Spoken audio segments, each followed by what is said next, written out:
प्रिया जी, अब मेरा अंतिम समय निकल आ रहा है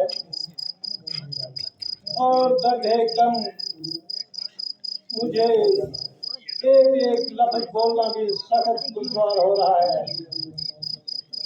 और मेरे सर पर काल मंडला रहा है। मुझे एक एक लफ्ज बोलना भी सख्त दुश्वार हो रहा है। ना मालूम कब पूछ कर जाऊं और तुमसे कुछ कह ना पाऊं। ए प्यारी, मैंने अपनी बेवकूफी से न अपना ही सत्यानाश किया बल्कि तुम्हारे नाजुक दिल को भी पास पास किया।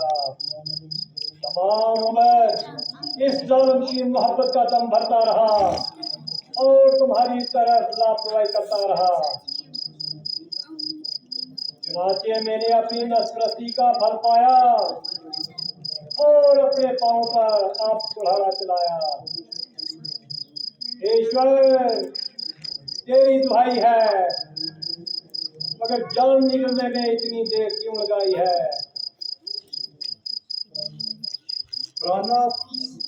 आप ये कैसे शब्द मुंह से निकालते हो और खौफ खा मेरी जान को चिंता में डालते हो? आपका दर्जा मेरे लिए परमेश्वर के समान है और ये दासी हर वक्त और हर हाल में आपके दावे पर फरमान है। आप मेरे आगे हाथ जोड़कर मेरे पापों को भी खाली कर रहे हैं और मुझे नरक में धकेलने की तैयारी कर रहे हैं। पहले पापों का तो फल मिल गया कि पाला पोसा लाल गोद से निकल गया। इस पर ये आपकी अनुचित कार्रवाई ना मालूम क्या दर्द चाहेगी और किन किन मुसीबतों का सामना कराएगी।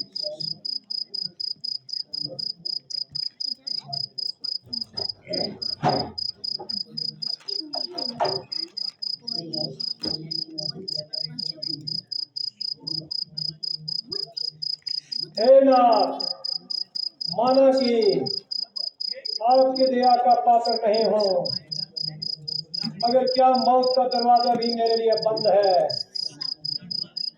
परमात्मा दया करो, मुझ पे ज्यादा कष्ट सहने की ताकत नहीं। प्रभु अब मुझे ज्यादा ना सुताओ और जब इस पाप भूमि से उठाओ।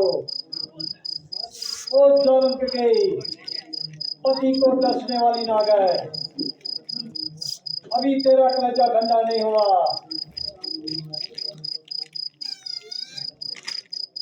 तूने मेरी नजराती का भोग बना दिया।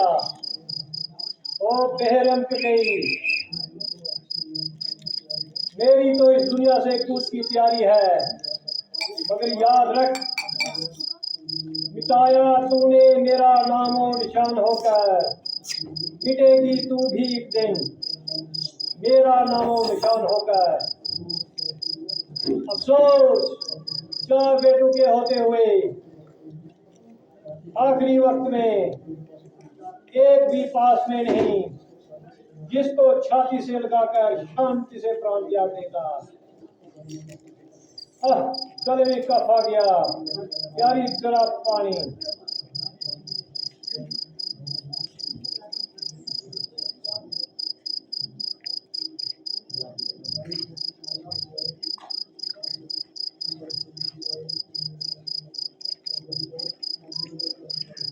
अरे जाओ, मंत्री को मेरे पास बुलाओ।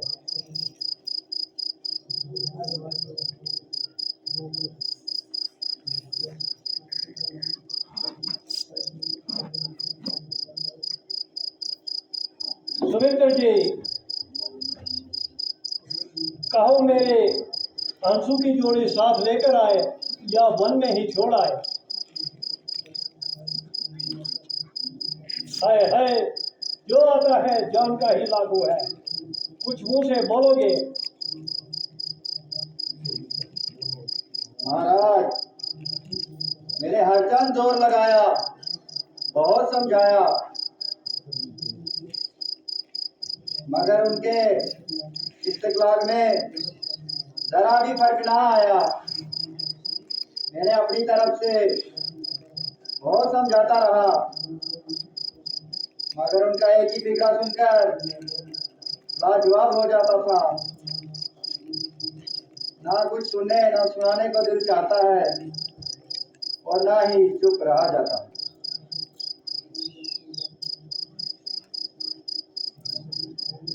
आखिर कुछ कहोगे या फजूल बातें बनाओगे। भगवान, जिस वक्त आपकी आज्ञा अनुसार मैं उनके दरबार में पहुंचा तो उन्होंने मेरे साथ आने से इनकार किया और हक में बैठने से इनकार किया और बहुत असरार किया। मेरी आफत व मुश्किल तमाम उनको रजामंद किया। शाम को राजा भोग की राजधानी में उन्हें समझाने का बहुत प्रयत्न किया और वहां पर ही विराम किया। ये तो मुझे पहले से ही ख्याल था कि उनका वापस आना सख्त मुहाल था। हाय अफसोस, मेरी किस्मत फूट गई और रही से ही उम्मीद भी टूट गई। अच्छा, और क्या कहा उन्होंने? जो कुछ कहा होगा तो वो भी सुनाओ। आपको और माताओं को हाथ जोड़कर प्रणाम किया है और ये पैगाम दिया है कि मेरी माता ककेई को हरगिज़ कोई तकलीफ ना हो और भक्त को फौरन ननिहाल से बुलाकर राज्य तिलक दिया जाए। यारी सीता का भी कुछ हाल सुनाओ। वो मुड़ मुड़ कर आपकी तरफ देखकर रोती रहती थी। मेरे लक्ष्मण का क्या हाल है? उनकी तबीयत पर महाराज की इस कार्रवाई का सख्त महाल है और हमारे गुस्से के उनके आंखों का रंग भी उड़ गया है।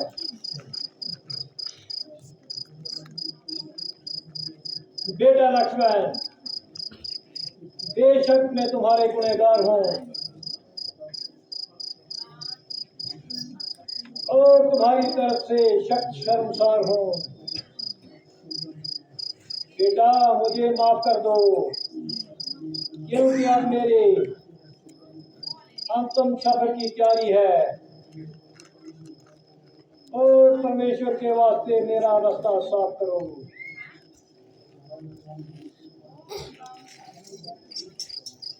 महाराज, अब रोने धोने से काम नहीं चलेगा।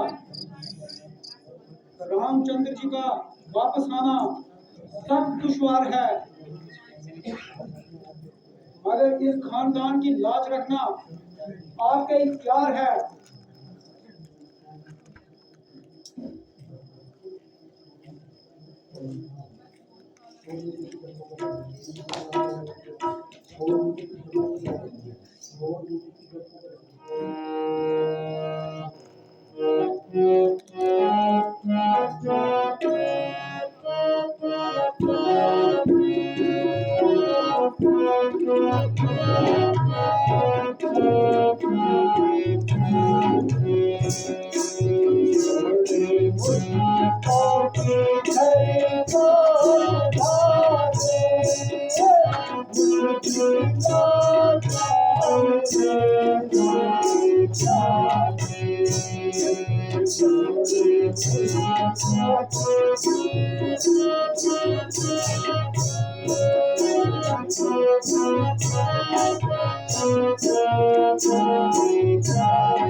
धरती न तुमने सहारे मुझकी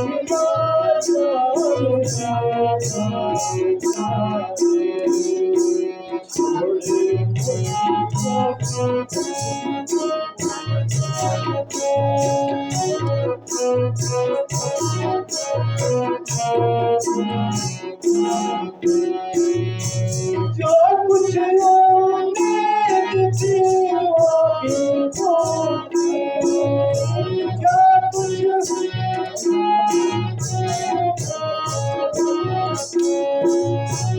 आए यकीन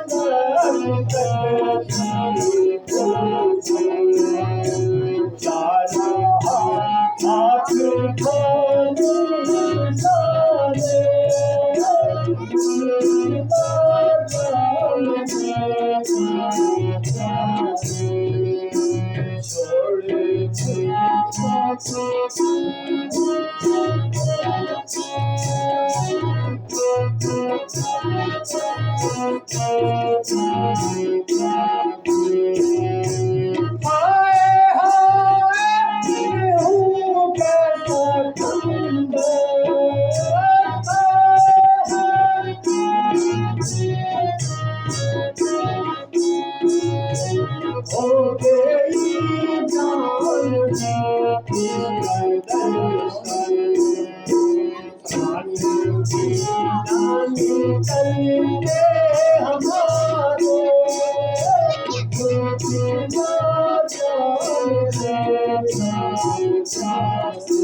खाली जाने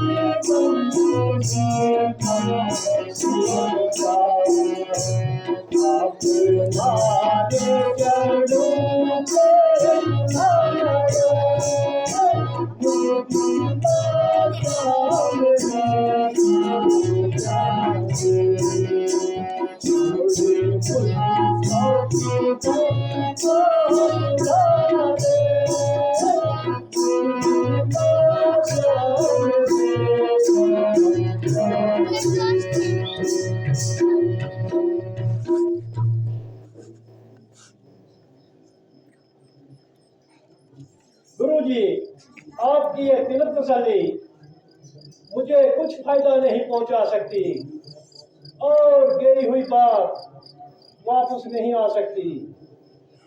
कर्म की गति बड़ी प्रबल है और ये सब अपने ही कर्मों का फल है। किसी पर क्या अफसोस है, ये अपनी ही प्रारब्ध का दोष है। अच्छा, आप अपना काम संभालो और मेरे रास्ते में रुकावट ना डालो। प्यारे राम, मुझे माफ कर दो। बेटा लक्ष्मण, मेरी तरफ से अपनी तबीयत साफ कर दो। प्यारी कुशल्या, तुम धन्य हो।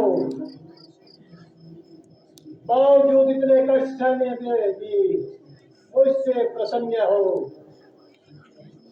प्यारी सुमित्रा, रुक से, अरे प्यारे राम, मैं चला।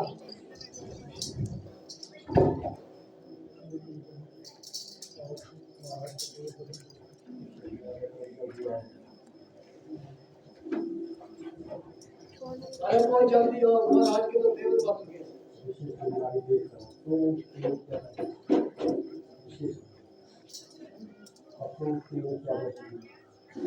अफसोस, तेवर क्या बदलेंगे? खुद महाराज इस संसार से चले गए। क्या बिल्कुल ही गलत छूट गई? हाँ महारानी, हाँ महारानी जी, अब तो बिल्कुल भी उम्मीद नहीं।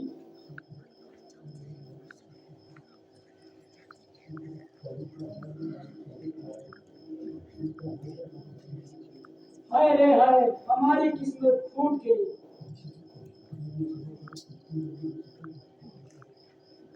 जितनी जल्दी हो सके भक्त को खबर करो।